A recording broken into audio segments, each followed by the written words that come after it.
Conselhos aos professores, pais e estudantes. Capítulo 50. O perigo nas diversões. Recentes experiências em nossos colégios e sanatórios levaram-me a apresentar novamente instruções que me foram dadas pelo Senhor para os professores e os alunos de nossa escola de Currambong, na Austrália. Em abril de 1900 foi designado na escola de Avondale um feriado para os obreiros cristãos. O programa do dia incluía uma reunião na capela pela manhã, reunião em que eu e outros falamos aos alunos, chamando-lhes a atenção para o que Deus operara no estabelecimento dessa escola e para seu privilégio e oportunidades como estudantes. Após a reunião, o restante do dia foi passado pelos alunos em várias brincadeiras e esportes, alguns dos quais eram frívolos, rudes e grotescos. Na noite seguinte, parecia-me estar assistindo às partes do programa da tarde. A cena foi-me claramente mostrada, sendo-me dada uma mensagem para o diretor e os professores da escola. Foi-me mostrado que nas diversões daquela tarde na escola, o inimigo obtivera a vitória e os professores haviam sido pesados na balança e achados em falta. Senti-me grandemente aflita e preocupada ao pensar que os que se achavam em posições de responsabilidade abrissem a porta e, por assim dizer, convidassem o inimigo a entrar, pois assim o haviam feito ao permitir as partes que tinham tido lugar. Como professores, deviam ter se mantido firmes, não dando lugar ao inimigo em qualquer sentido que fosse. Com o que consentiram, mancharam seu registro e entristeceram o Espírito de Deus. Os alunos foram animados em uma direção cujos efeitos não se anulariam facilmente. Não há termo à senda dos vãos divertimentos, e todo passo dado nela é um passo dado em vereda não trilhada por Cristo. Esta introdução de planos errados era mesmo aquilo contra que se deveriam ter ciosamente guardado. A escola de Avondale foi estabelecida não para ser semelhante às escolas do mundo, mas para, como Deus revelou, ser uma escola modelo. E uma vez que devia ser uma instituição modelar, aqueles que lhe estavam na direção deveriam haver aperfeiçoado tudo segundo o plano de Deus, rejeitando tudo quanto não estivesse em harmonia com sua vontade. Houvessem os olhos dessas pessoas sido ungidos com um colírio celestial e teriam compreendido que não podiam permitir a parte que teve lugar à tarde sem desonrar a Deus. Na manhã de quarta-feira, quando falei aos alunos e a outros que ali se haviam reunido, dirigindo-lhes as palavras que me foram dadas pelo Senhor para dizer, eu nada sabia do que devia ocorrer depois, porquanto nenhuma informação a esse respeito me fora dada. Como podiam os dirigentes da escola harmonizar com as palavras proferidas o procedimento que se seguiu, o qual era de modo a tornar de nenhum efeito as instruções que lhes acabavam de vir da parte de Deus? Não estivessem grandemente obliteradas suas percepções e teriam compreendido que essas instruções constituíam uma repreensão a toda conduta semelhante. Senti profundamente a importância das palavras que o Senhor me deu nessa ocasião para os professores e os estudantes. Essas instruções apresentavam aos alunos deveres da mais elevada ordem, e apagar pelas diversões em que tomaram parte depois, as boas impressões produzidas era virtualmente dizer: não queremos teu caminho, ó Deus, queremos nosso próprio caminho, queremos seguir nossa própria sabedoria.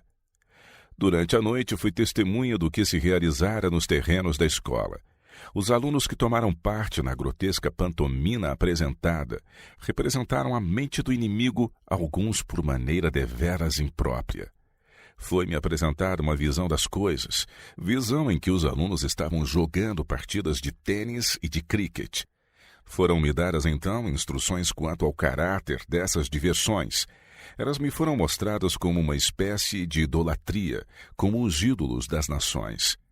Havia no campo de esportes mais que espectadores visíveis. Satanás e seus anjos ali estavam, produzindo impressões nas mentes humanas. Anjos de Deus que ministram aos que hão de herdar a salvação também se achavam presentes, não para aprovar, mas para dar sua desaprovação.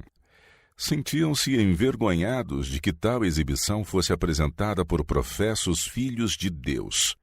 As forças do inimigo obtiveram decidida vitória, sendo Deus desonrado. Aquele que deu a vida para purificar, enobrecer, santificar os seres humanos, foi ofendido com o que ali se fez. Ouvindo uma voz, volvi-me a ver quem falava comigo. Então, digna e solenemente, disse alguém: é esta a celebração do aniversário da fundação da escola? É esta a oferta de gratidão pelas bênçãos que ele vos tem concedido? O mundo faria, nesta comemorativa ocasião, uma oferta tão aceitável como essa. Os professores estão praticando o erro repetidas vezes cometido. Deviam aprender sabedoria das experiências do passado. O mundo descuidoso, destituído de piedade, pode outorgar abundância de tais ofertas, e de maneira muito mais aceitável. Volvendo-se para os professores, ele disse: cometestes um erro cujos efeitos difícil será neutralizar. O Senhor Deus de Israel não é glorificado na escola. Se nesta ocasião o Senhor permitisse findar a vossa vida, muitos estariam perdidos, eternamente separados de Deus e da justiça. A consequência de um desvio do direito. Essas coisas são a repetição do procedimento de Arão, quando, junto ao Sinai, permitiu o princípio do erro, consentindo entrar no acampamento de Israel o espírito de orgia e vulgaridade. Moisés estava no monte com Deus e Arão tinha ficado com o cargo do povo. Ele manifestou sua fraqueza, não ficando firme contra as propostas desse povo. Poderia haver exercido sua autoridade, impedindo a congregação de proceder mal. Mas da mesma maneira que no lar falhara quanto aos filhos, manifestou deficiência de administração no governo de Israel. Sua fraqueza como general foi revelada nesse desejo de agradar o povo, mesmo com sacrifício de princípios. Perdeu seu poder de comando justo na primeira permissão que deu, consentindo que fossem em direção contrária às ordens de Deus nos mais insignificantes pormenores. Em resultado disto, penetrou o espírito de idolatria, e a corrente posta em movimento não pôde ser detida enquanto não foram tomadas severas e decisivas providências. Levou tempo e uma enorme soma de labor e aflições para desfazer a influência do procedimento na escola de Avondale, naquela quarta-feira de tarde. A experiência, porém, foi uma lição que ajudou as pessoas à testa da escola a compreender a tendência de tais diversões. Que espetáculo esse para ser relatado pelos alunos aos amigos e conhecidos distantes. Era um testemunho não do que Deus realizara na escola, mas do que Satanás aí fizera. Sérias são as consequências de um único desvio dessa ordem quanto às instruções dadas por Deus acerca de nossas escolas. Uma vez que sejam derribadas as barreiras, o avanço do inimigo será assinalado, a menos que Deus humilhe os corações e converta os espíritos. O esforço de reconquistar aquilo que se perdera pelo procedimento daquela tarde custou muito trabalho aos professores. Eles foram severamente provados. Manifestou-se da parte dos estudantes o desejo de mais prazer e menos consideração pelas instruções da palavra de Deus. O Senhor do céu foi assim desonrado, e a educação recebida foi a condescendência para com os desejos do coração humano quanto ao pecado e ao amor do prazer. Que os que educam a juventude se rejam a si mesmos segundo os altos e santos princípios que Cristo deu em sua palavra. Lembrem-se de que devem reconquistar o mais rapidamente possível o terreno perdido, a fim de poderem trazer para nossas escolas a espiritualidade que se via nas escolas dos profetas. A Bíblia como nosso conselheiro. Os mestres necessitam íntimo conhecimento da palavra de Deus.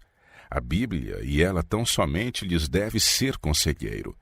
A palavra de Deus é como as folhas da árvore da vida.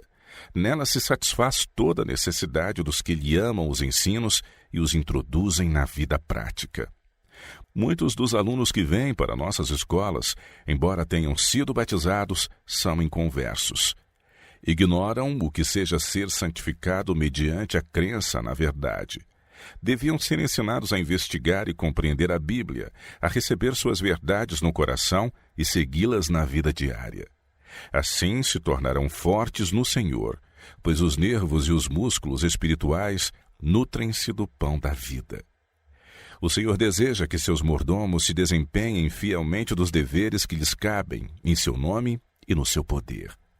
Crendo na palavra e agindo sobre os ensinos da mesma, poderão avançar vitoriosos e para vencer. Mas quando os homens se apartam dos princípios da justiça, concebem elevada opinião acerca da própria bondade e aptidões, exaltando-se inconscientemente a si mesmos. O Senhor permite que essas pessoas avancem sós, sigam os próprios caminhos. Dá-lhes então ensejo de se verem a si mesmas tais como são e de manifestar a outros sua fraqueza. Está buscando ensinar que a vereda do Senhor deve ser sempre estritamente seguida, que sua palavra deve ser tomada ao pé da letra e que os homens não devem imaginar e planejar segundo o próprio discernimento, sem consideração para com seu conselho. Nossas escolas devem ser como as escolas dos profetas. Nelas se devem estudar diligentemente as verdades bíblicas. Sendo devidamente postas perante o Espírito e consideradas com reflexão, essas verdades darão aos alunos o desejo daquilo que é infinitamente mais elevado que as diversões mundanas. À medida que eles se aproximarem mais de Deus, tornando-se participantes da natureza divina, os entretenimentos de origem terrena diminuirão de vulto, dissipando-se em fumo. O espírito dos alunos tomará mais elevada direção, e contemplando o caráter de Jesus, esforçar-se-ão por ser semelhantes a ele. Ocupação útil e prazer egoísta. Em lugar de prover diversões que apenas distraem, deviam-se tomar providência para proporcionar exercícios que tenham utilidade. Os alunos são enviados a nossas escolas a fim de receber educação que os habilite a sair como obreiros na causa de Deus. Satanás quer levá-los a crer que as diversões são necessárias à saúde física, mas o Senhor declara que a melhor maneira de obtê-la é fazerem eles exercício físico mediante o serviço manual, deixando que a ocupação útil tome o lugar do prazer egoísta. O desejo de divertimento, quando com ele se condescende, desenvolve em breve o desgosto pelo exercício útil e saudável do corpo e da mente. Exercício este que tornará os estudantes eficientes em se ajudarem a si mesmos e aos outros. Deus concede talentos aos homens não para que fiquem sem uso, ou sejam empregados para a satisfação do próprio eu, mas para que sejam empregados para benefício dos outros. Deus assegura aos homens o dom do tempo, com o desígnio de promover-lhe a glória.